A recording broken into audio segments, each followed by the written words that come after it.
ಇವತ್ತು ಈ ಗಾಡಿ ರಿವ್ಯೂ ಮಾಡೋಣ ಅಂತ ನಾನು ಈ ವಿಡಿಯೋ ಮಾಡ್ತಾ ಇರೋದು. ಈ ಗಾಡಿ ರಿವ್ಯೂ ಮಾಡೋಣ ಅಂದರೆ ಆ ಥರ ಒಳ್ಳೆ ರೋಡ್ ಯಾವುದೂ ಇಲ್ಲ ಇಲ್ಲಿ. ನಮ್ಮ ದೇಶ ರೀ, ನಾವು ಕಟ್ಟಿರೋ ದೇಶ ಇದು.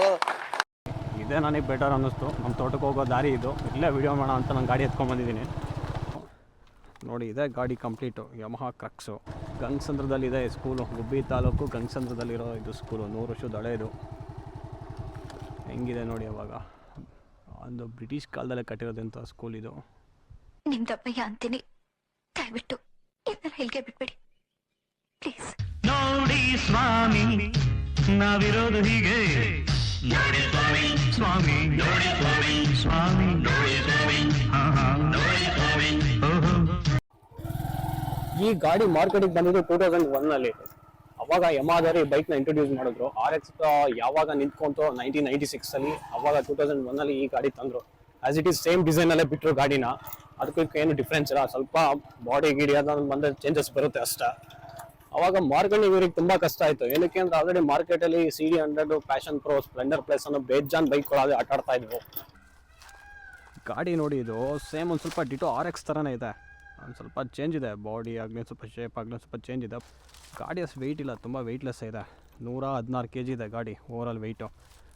ಇಂಜಿನ್ ಬಂದ್ಬಿಟ್ಟು 106 ಬರುತ್ತೆ. CC ಇಂಜಿನ್ ಇದು. 4 stroke, single cylinder, air cooled ಬರುತ್ತೆ. ಎಲ್ಲ ಆಯಿಲ್ ಔಟ್ ಆಗಿದೆ. ಮನೇಲಿ ನಿಮ್ಗೊಂದು ತುಂಬ ಹಳೇದೊಂದು ಸ್ಕೂಲ್ ತೋರಿಸ್ತೀನಿ. ಇದು 100 ವರ್ಷದ ಮೇಲಾಗಿದೆ ಈ ಸ್ಕೂಲ್ಗೆ. ಶತಮಾನೋತ್ಸವ ಅಂತೆಲ್ಲ ಸೆಲೆಬ್ರೇಟ್ ಮಾಡಿದ್ರು ಒಂದು 5-6 ವರ್ಷದಿಂದ. ಇದೆ ಒಂದು 100 ವರ್ಷ ಹಳೇ ಸ್ಕೂಲು. ಈ ಗಾಡೀಲಿ 7.5 Nm ಟಾರ್ಕ್ ಇದೆ. 7.5 BHP ಇದೆ. ಅಷ್ಟು ಪವರ್ನ ಪ್ರೊಡ್ಯೂಸ್ ಮಾಡುತ್ತೆ ಈ ಗಾಡಿ. ಇನ್ನು ಇದ್ರ ಗಾಡಿ ಬಗ್ಗೆ, ಸಸ್ಪೆನ್ಷನ್ಸ್ ಬಗ್ಗೆ ಮಾತಾಡಬೇಕು ಅಂದರೆ, ಫ್ರಂಟು ಟೆಲಿಸ್ಕೋಪಿಕ್ ಬರುತ್ತೆ, ಫೋರ್ಕ್ ಸಸ್ಪೆನ್ಷನು. ಬ್ಯಾಕ್ ಬಂದುಬಿಟ್ಟು ಶಾಕ್ ಅಬ್ಸರ್ ಬರುತ್ತೆ, ಡ್ಯೂಯಲ್ ಶಾಕ್ ಅಬ್ಸರ್ಸು. ಸ್ಪ್ರಿಂಗ್ ಆ್ಯಕ್ಷನ್ ಬರುತ್ತೆ. ಸಸ್ಪೆನ್ಷನ್ ಆಗಲಿ ಎಲ್ಲ ಕರೆಕ್ಟಾಗಿದೆ ಗುರು.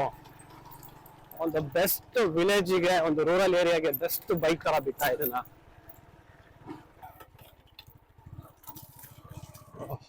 ಇಲ್ಲೊಂದು ಕಾಯಿ ಬಿದ್ದಿದೆ. ಕಾಯಿ ಎತ್ತಾಕ್ಬಿಡೋಣ.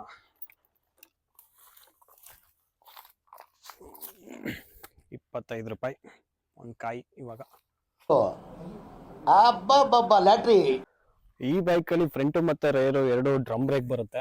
2 ಸೈಡ್ ಡ್ರಮ್ ಬ್ರೇಕ್ ಇದೆ. 130 ಸೆಷನ್ ಬರುತ್ತೆ 2 ಡ್ರಮ್ ಬ್ರೇಕು. ಮತ್ತು ರಿಮ್ ಸೈಜ್ ಬಂದ್ಬಿಟ್ಟು 18 ಇಂಚಸ್ ಬರುತ್ತೆ. ರಿಮ್ ಸೈಜು ಸೇಮ್ ಇದೆ. ಬ್ಯಾಕು ಮತ್ತು front 2 rim size 18 inches same ಬರುತ್ತೆ. ಇಂಜಿನ್ ಸ್ಕ್ರ್ಯಾಚ್ ಗಾರ್ಡೆಲ್ಲ ಮುರಿದೋಗಿದೆ. ಇಂಜಿನ್ ಗಾರ್ಡು ಆದರೂ ರನ್ನಿಂಗ್ ಅಲ್ಲಿದೆ ಸ್ಟಿಲ್ಲು. ಏನಿಲ್ಲ, ಆ ಥರ ಏನಿಲ್ಲ. ಈ ಥರ ಗಲೀಜಾಗಿದ್ರೆ ಹಳ್ಳಿ ಕಡೆ ಬೈಕ್ ಒಂದು ಮರ್ಯಾದೆ. ಎಷ್ಟು ಅಂತ ತೊಳಿತೀರಾ? ಅಷ್ಟು ತೊಳೋದೇ ತಿರ್ಗಿ ಅದೇ ರೋಡಲ್ಲಿ ಬಂದು ಅದೇ ಕೆಸರು. ಫಸ್ಟ್ ಗಾಡಿ ತೊಳೆಯೋ ಲೋಫರ್. ಗಾಡಿ ಮೇಲೆ 1.5 ಮೀಟರ್ ಮಣ್ಣೈತೆ. ಈ ಗಾಡೀಲಿ ರೌಂಡ್ ಡೂಮ್ ಬರುತ್ತೆ. ಆಲೋಜನ್ ಬಲ್ಪು, ಇಂಡಿಕೇಟರ್ ಅಷ್ಟೇ ಆಲೋಜನ್ ಬರುತ್ತೆ. ಬ್ರೇಕ್ ಲೈಟ್ ಕೂಡ ಆಲೋಜನ್ ಇದೆ. LED ಅಂದ್ರೆ ಗೊತ್ತಿಲ್ಲ ಈ ಬೈಕ್ಗಳಿಗೆಲ್ಲ.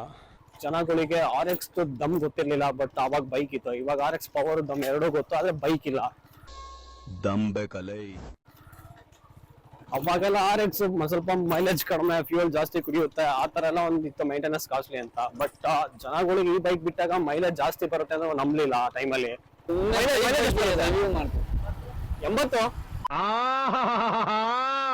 ಇದೊಂದೇ ಕಡ್ಲ ಈ ಕಾಗದಕ್ಕೆ ಒಳ್ಳೆ ವಿಷಯ ಅಂತ ನೀನ್ ಹೇಳಿದ್ದು. ಇದು ನೋಡಿ, ಇದು ಬೆಲ್ಲು. ಇವಾಗೆಲ್ಲ ಸೈರನ್ ಯೂಸ್ ಮಾಡ್ತಾರೆ.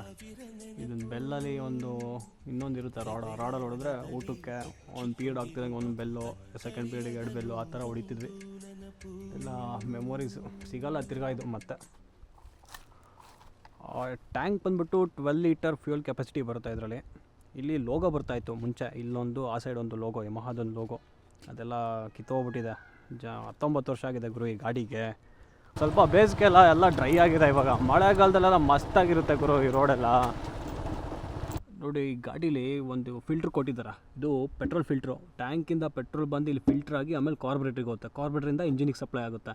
ಇದು ಆಫು, ಆನು, ಮೇಲ್ಗಡೆ ರಿಸರ್ವಲ್ಲಿ ಏನಿಲ್ಲ ಅಂದರೆ ನಿಮಗೆ ಒಂದು 2 ಲೀಟ್ರು, 1.5 ಲೀಟ್ರು, 2 ಲೀಟ್ರು ಪೆಟ್ರೋಲ್ ಸಿಕ್ಬಿಡುತ್ತೆ. ಆರಾಮಾಗಿ ಒಂದು 50-60 ಕಿಲೋಮೀಟ್ರ್ ಗಾಡಿ ಮಸ್ತಾಗಿ ಹೋಗುತ್ತೆ. ಈ ಥರ ಒಂದು ಮ್ಯಾಟ್ರೇ ನಮಗೆ ಗೊತ್ತಿಲ್ವಲ್ಲಣ್ಣ.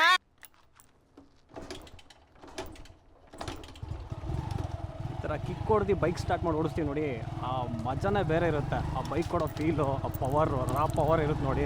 ಯಾವುದೇ ಸೆನ್ಸರ್ ಇಲ್ಲ, ಏನಿಲ್ಲ ಗುರು. ಯಾವ ವೈರಿಂಗ್ ಕಿಟ್ ಇಲ್ಲ, ಏನಿಲ್ಲ. ಲೈಟಿಗೆ, ಆ ಇಂಡಿಕೇಟ್ರಿಗೆ ಅಷ್ಟೇ ಇರೋದು. ಸ್ಟಾರ್ಟ್ರಿಗೆ, ಅಷ್ಟು ಬಿಟ್ಟರೆ ಯಾವ ಸೆನ್ಸರ್ ಇಲ್ಲ, ವೈರಿಂಗ್ ಇಲ್ಲ. ಈ ಥರ ಗಾಡಿ ಓಡಿಸ್ಬೇಕು ಅಂದ್ರೆ ಒಂದು ಮಜಾನೇ ಬೇರೆ ಇರುತ್ತೆ. ಈ ಹಳ್ಳಿ ಕಡೆ ನೀವು ಯಾವುದೇ ಸೂಪರ್ ಬೈಕ್ ಎತ್ಕೊಂಬನ್ನಿ, ADV ಬೈಕ್ ಎತ್ಕೊಂಬನ್ನಿ, ಬಟ್ ಈ ಗಾಡಿಗೆ ಮಾಡೋ ಕೆಲಸಗಳು ಆ ಬೈಕ್ಗಳು ಮಾಡಲ್ಲ. ಒಂದು ಮೋಟ್ರ್ ಎತ್ಕೊಂಡು ಹೋಗೋದಾಗಲಿ, ಒಂದು ಅಡಿಕೆ ಚೀಲ ಎತ್ಕೊಂಡು ಹೋಗೋದಾಗಲಿ, ದನಗಳಿಗೆ ಮೇವು ತರೋದಾಗಲಿ, ಈ ಥರ ಬೈಕೇ ಬೇಕು ಗುರು. ಅಣ್ಣ ಇನ್ನು ಏನೋ ಬೇಕಣ್ಣ, ಇದು ತರಲಿಲ್ವೇ? ಇಲ್ಲ ಬೇಕು. ಈ ಗಾಡಿ ತಂದು 19 ವರ್ಷ ಆಗಿದೆ. ಇಂಜಿನ್ ಮಾತ್ರ ಹೆವಿ ಸ್ಮೂತ್ ಆಗಿದೆ ಗುರು. ಇನ್ನು ಗಾಡಿ ಓಡ್ಸೋಕೆ ಮಾತ್ರ ಹೆವಿ ಕಂಫರ್ಟಬಲ್ ಆಗಿದೆ.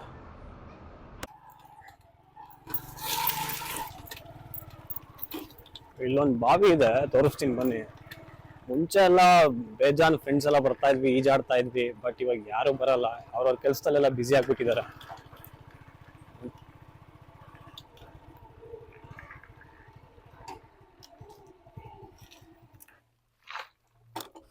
ಇದೆ ಬಾವಿ ನೋಡಿ, ಫುಲ್ಲು ನೀರಿದೆ ಇವಾಗ. ಇದು ಬೇಸಿಗೆಗಾಲ, ಆಲ್ಮೋಸ್ಟ್ ಫುಲ್ ನೀರಿದೆ.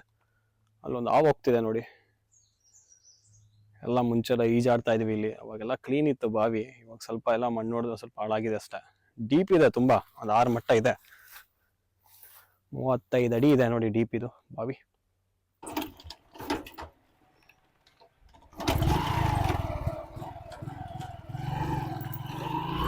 ನನಗಿದ್ರ ಒಂಥರ ಸಂತೋಷ. ಈ ಬೈಕಲ್ಲಿ ಸ್ಪೀಡೋಮೀಟರ್ ಎಲ್ಲ ಅನಲಾಗ್ ಇದೆ. ಸ್ಪೀಡೋಮೀಟರ್ ಇದೆ, ಈ ಕಡೆ ನ್ಯೂಟ್ರಲ್ಲು ಮತ್ತು ಇಂಡಿಕೇಟ್ರು, ಲೈಟು ಅಷ್ಟು ಇಂಡಿಕೇಟ್ ಮಾಡುತ್ತೆ. ಈ ಥರ ಕೊಟ್ಟಿದ್ದಾನೆ. ಕೀ ಸಾಕೆಟು, ಬ್ರೇಕು ಫ್ರಂಟು ಮತ್ತು ಕ್ಲಚ್ ಇದು ಕಟ್ಟಾಗ್ಬಿಟ್ಟಿತ್ತು ಒಂದ್ಸಲ ಬಿದ್ದು. ಅವಾಗ ಇದು ನಾವೇ ಹಾಕಿದ್ವಿ. ಇದು ಉಲ್ಟಾ ಹಾಕಿರೋದು. ಇದು ಬ್ರೇಕ್ದು ಆ್ಯಕ್ಚುಲಿ ಈ ಥರ ಉಲ್ಟಾ ಹಾಕಿ ಕ್ಲಚ್ ಮಾಡಿರೋದು. ಇದಕ್ಕೆ ನಟ್ಟು ಮತ್ತೆಲ್ಲ ಹೊಲ್ಟೋಗಿತ್ತು ಥ್ರೆಡ್ಡು. ಸೊ ಹಿಂಗೆ ಬೋಲ್ಟ್ ಹಾಕ್ಬಿಟ್ಟು ಹಂಗೆ ಹೊಡಿತಾ ಇದ್ದೀವಿ. ಹಂಗೆ ರನ್ನಿಂಗಲ್ಲಿದೆ. ಈ ಥರ ಗಾಡಿಗಳಿಗೆ ಫೈಬರ್ ಅನ್ನೋದೇ ಗೊತ್ತಿರಲ್ಲ. ಏನಕ್ಕೆ ಅಂದರೆ ಫ್ರಂಟ್ ಇದು ಮಡ್ಗಾಡ್ ಕೂಡ ಮೆಟಲ್ ಕೊಟ್ಟಿದ್ದಾನೆ. ಇದು ಹಿಂಗಡೆದೊಂದು ಫೈಬರ್ ಇದೆ, ಈ ಕಡೆ ಬ್ಯಾಟ್ರಿ ಮತ್ತು ಏರ್ ಫಿಲ್ಟರ್ ಬಾಕ್ಸ್ ಮಾತ್ರ ಫೈಬರ್ ಇದೆ ಅಷ್ಟೇ. ಇವಕ್ಕೆಲ್ಲ ಫೈಬರ್ ಅಂದ್ರೆ ಏನು ಅಂತಲೇ ಗೊತ್ತಿರಲ್ಲ ಬೈಕಿಗೆ. ಕೆಲವೊಂದು ಗಾಡಿಲಿ ಫೈಬರ್ ಬಿಟ್ರೆ ಇನ್ನೇನು ಇರಲ್ಲ. ನನ್ನ ಮಗ ಸುತ್ತಿ ಬಳಸಿ ಎಲ್ಲಿಗೆ ಬರ್ತಾವನೆ ಅಂತ ನಂಗೆ ಗೊತ್ತು.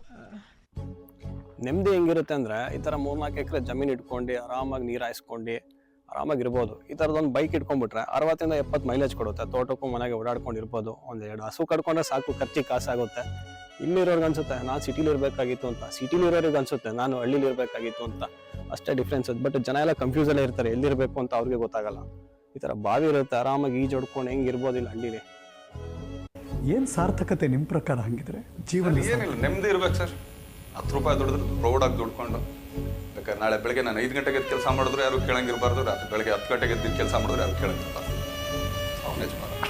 ಎಲ್ಲಿ ಸಿಗುತ್ತದು? ಎಲ್ಲಿ ಸಿಗುತ್ತೆ ಸರ್? ಅವ್ರವ್ರ ಹತ್ರನೇ ಇದೆ, ಹುಡ್ಕೋಬೇಕಷ್ಟೇ. ಲೈಕ್ ಮಾಡಿ, ಶೇರ್ ಮಾಡಿ, ಸಬ್ಸ್ಕ್ರೈಬ್ ಮಾಡಿ. ಏನ್ ನಿಮ್ ಪ್ರಾಬ್ಲಮ್ಮು? ನೋಡಿ ಸ್ವಾಮಿ, ನಾವಿರೋದು ಹೀಗೆ. ನೋಡಿ ಸ್ವಾಮಿ, ಸ್ವಾಮಿ ನೋಡಿ ಸ್ವಾಮಿ, ಸ್ವಾಮಿ